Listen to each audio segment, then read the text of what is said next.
everyone. So, quick short video lang to. Gusto ko lang i-share sa inyo.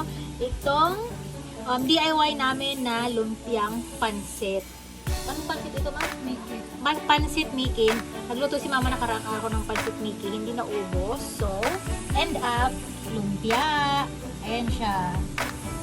Yung pansit Mickey na hinaluan ni mama ng mga pechay. Ayan na ang itsura niya. So, spring roll, pansit Mickey. Tapos, isasawsaw namin sa suka na may bawang, na may paminta at may konting asin.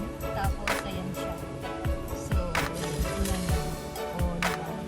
Pwede rin isawsaw mo siya sa ketchup kung gusto mo. Pero, napaka-crunchy. Ayan. Kain po! Try ninyo para malaman nyo kung magustuhan nyo ang lasa. So, ayan. Thank you everyone for watching.